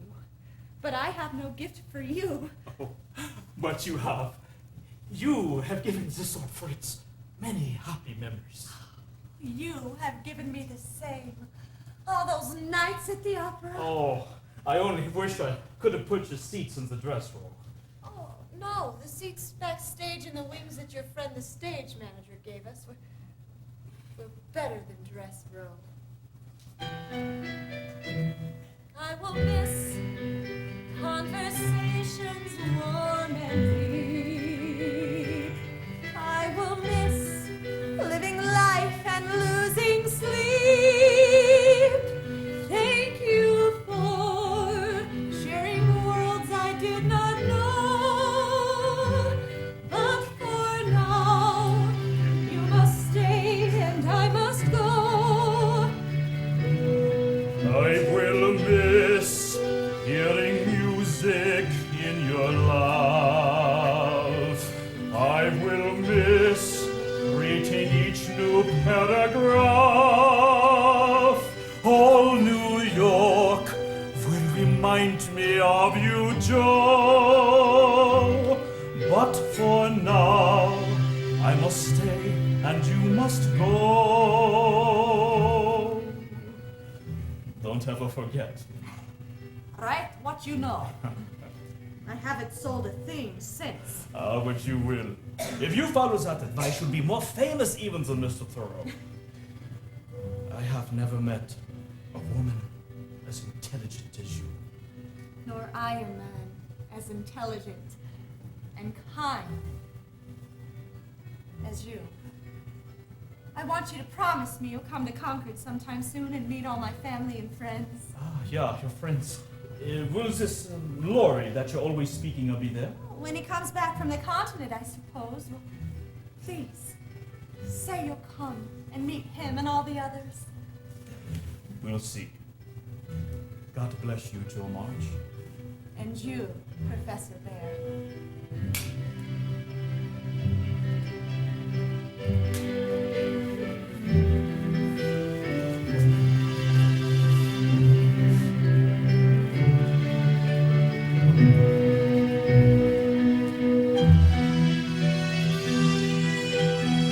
But for now, memory will have to do. But for now, you miss me and I'll miss you. I will miss all that you remind me of. But for now, it never quite came to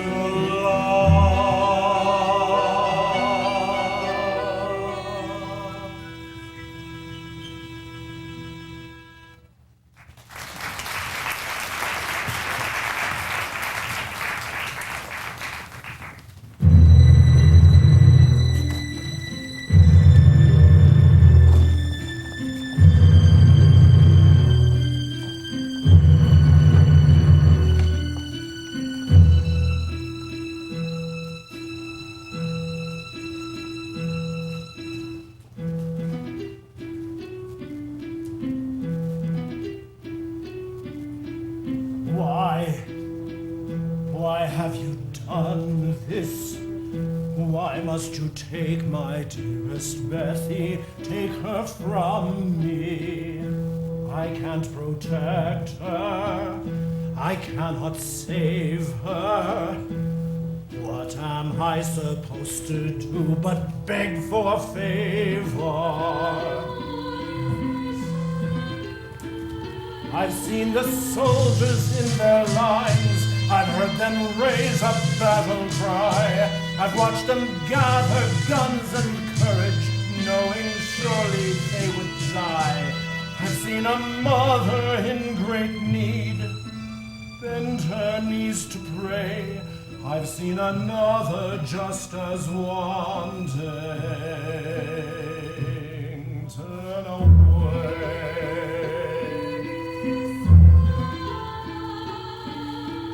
Now I see these hands. I've heard them fill this house with joy. They seems so silent now. And what of us? If you can't stay, what will we do with our love for you? How will we face that day? I've seen this child grow to a woman. I've seen her smile and cry, but I had hoped that I would never, ever have to watch her die. She is an angel in this house. She is an angel in my heart. Must I see this sweetest angel now depart?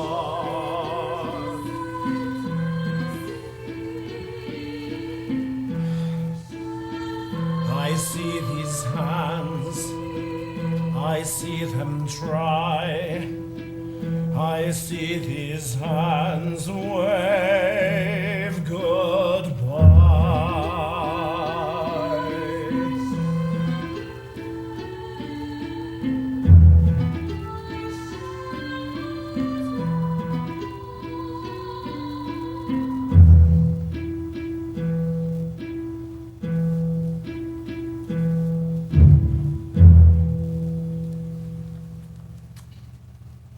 Poppie. Marmee has supper for you.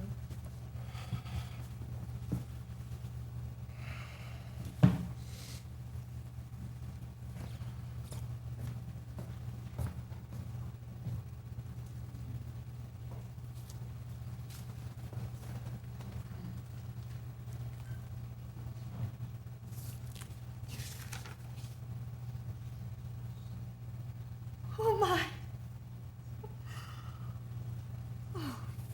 Friedrich. Why couldn't you tell me to wait for you when I was right there beside you?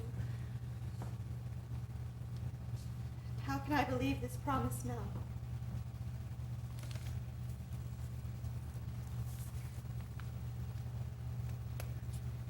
I always liked the view from that window. Oh, Bethy.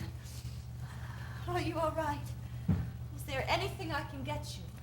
You miss your professor, don't you? He's not my professor. Be honest with me, Joe. You're right. I didn't value him half enough when I was in New York. Bethy, a new letter arrived from our sister today. Do you want me to read it to you? Please. Okay.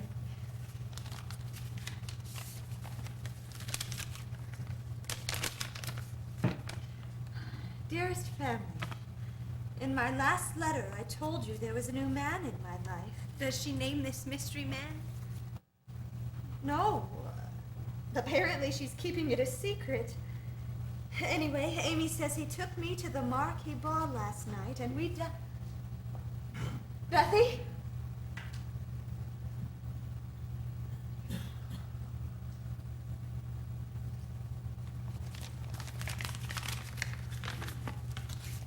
I'm sorry, Joe. I must have drifted off. It's all right. What news did I miss? We'll read it later. You know, Joe, don't you? Oh, Bethy, don't give up. Mr. Lawrence is on his way back from London. He will help us find a better doctor. Just don't give up. It really isn't hard to bear. Try to see it, and don't be troubled about me. I'll go get Poppie and Marmee. No, Joe. Please. Don't go, Beth. You have to get well. Bethy, you have to. I want to. So much. Oh, sure, Bethy, save your strength. You must be quiet. I have a feeling it never was intended I should live long. Not like the rest of you. I never made any plans to get married. I never wanted to go away. The hard part now is leaving you all. Oh, you're not leaving. You're not. You know something? I've been afraid all my life. Oh, Bethy. Not afraid. Shy. You... Oh, Bethy, you have always been endearingly shy. I'm not afraid now, Joe. But I will be homesick for you. In heaven.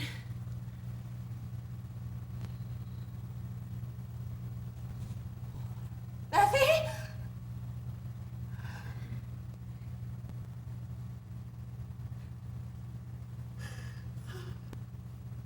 Dear, sweet Beth. Thank God you're well at last.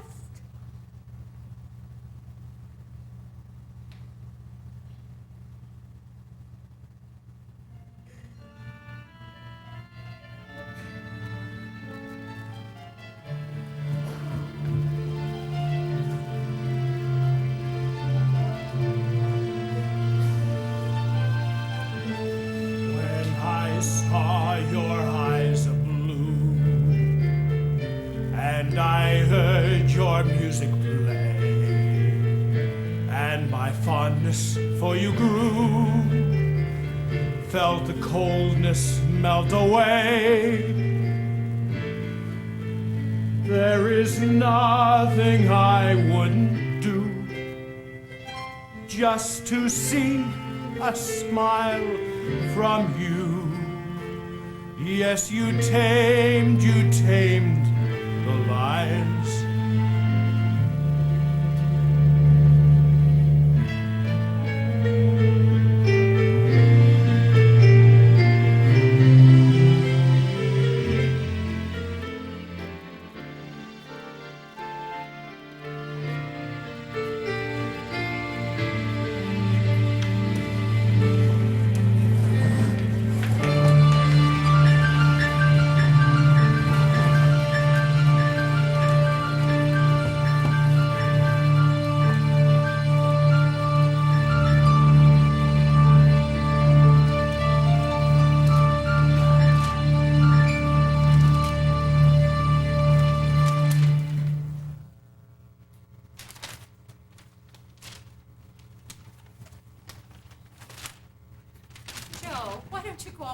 Something. I haven't been able to write a word in months.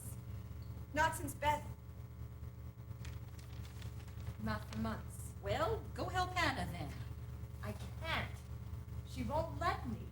She's baking my birthday cake. I can hardly believe that you're 25. I always thought by now I'd be a famous writer.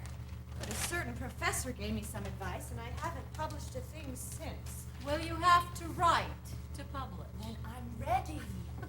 All right, don't write. But stop fidgeting. Mr. March stopped at the post office and dropped by with the mail on his way to Meg and John's. He wanted you to know where he'd be, but he was in too much of a hurry to tell you himself. Never have I seen such a wonderful grandfather. He so loves to play with Meg's wee one. Is there anything in there for me from New York? I don't think so. And Laurie? Doesn't seem to be. Seems like one of them would have sent me a birthday letter. Well, it's not your birthday until tomorrow. Here's a post from Amy. Oh, it's not the same. Oh! My word! What? What? Amy's gotten married. She what? She's eloped. With whom? She doesn't say. She just says that she's married. She hopes we'll forgive her and her new husband for not seeking permission first. Oh, we must go and tell your father and Meg and John right away. Aren't you coming? I'll be along shortly. Well, if that doesn't take the cake. Another day, another year, I stand alone, a sad old maid. You will be fine with just a push. Only a breath away from the light. Only a breath away from the deepest night. Our time's too short to spend wishing it but so. We are only a breath away. Take the time you need to cry.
let's say one thing and then we'll put it by forever. As I told you the last time I wrote, I shall never stop loving you. But the love has altered, and I have learned that things are better as they now are. My wife and you have simply changed places in my heart, that's all. Your wife? Yes. I am a married man. Mercy on us. What will you do next? A characteristic but not exactly complimentary congratulations. Well, what do you expect me to say when you take my breath away? Joe.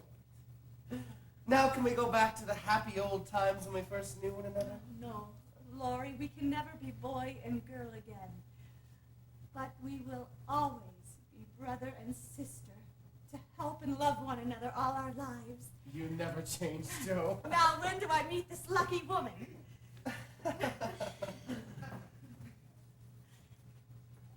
Amy?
I'm begging your pardon.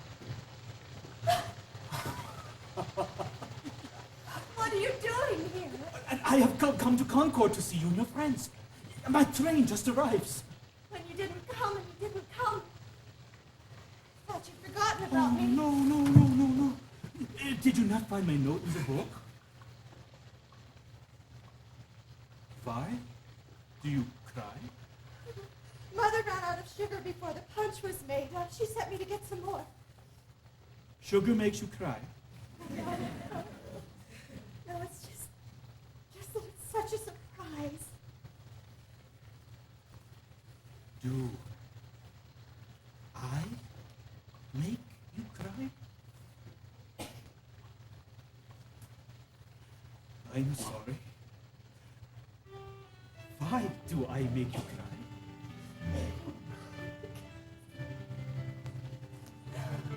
Because you're here. Oh my God, that is so good. Until now, I had thought my life lived well. Until now, I had tripped but never fell. Until now, books and learning were my friends. Until now, I was searching without end. Until now, I felt contented with the known. Until now, the good daughter all alone. Until now, I was true to what I tried. Until now, I was more than satisfied.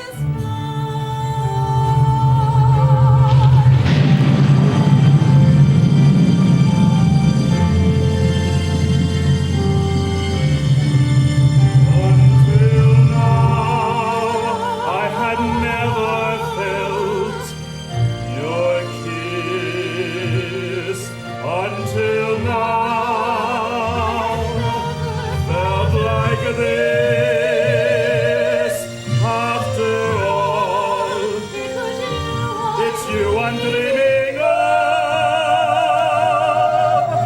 Until now, it never quite came to love. It never quite came to love.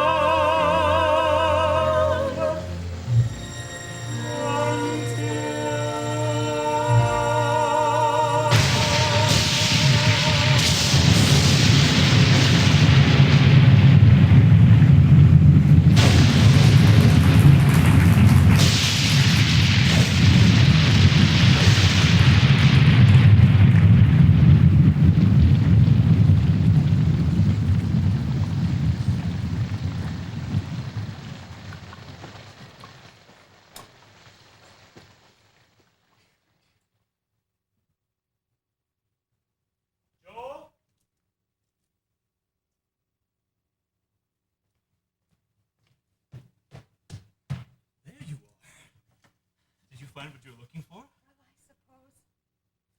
Look what I found. A pile of paper. This is what takes all this time? Remember when you used to tell me to write what I knew about? Yeah. Well, this is what I wrote once upon a time. The pieces of our lives, just as they happened. I wrote it after Beth died, when you were away from Concord. Little Women by Joe March. It needs a more memorable title.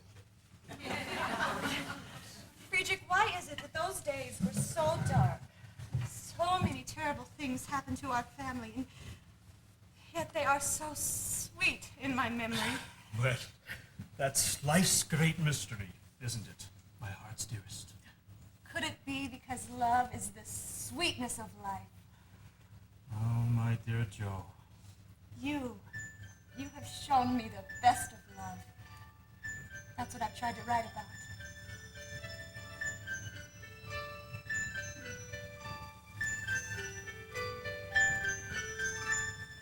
These are the pieces of my life.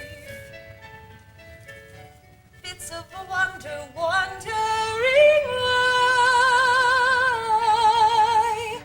All the pieces dance through my mind as I gather the pieces of Perfect pieces I remember, perfect moments bound together.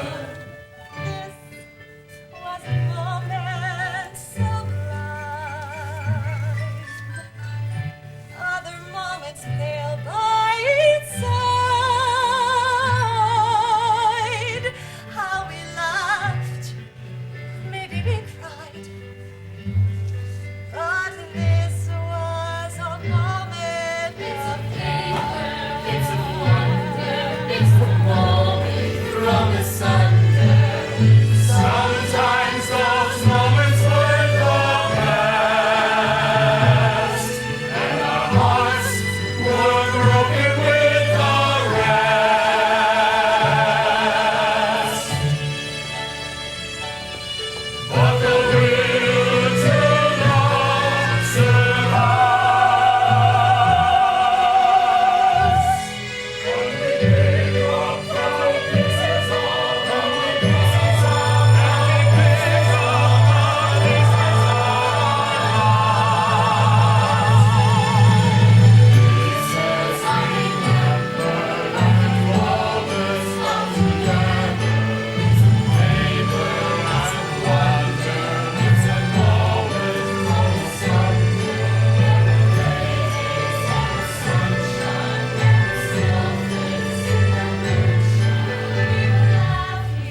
Thank you.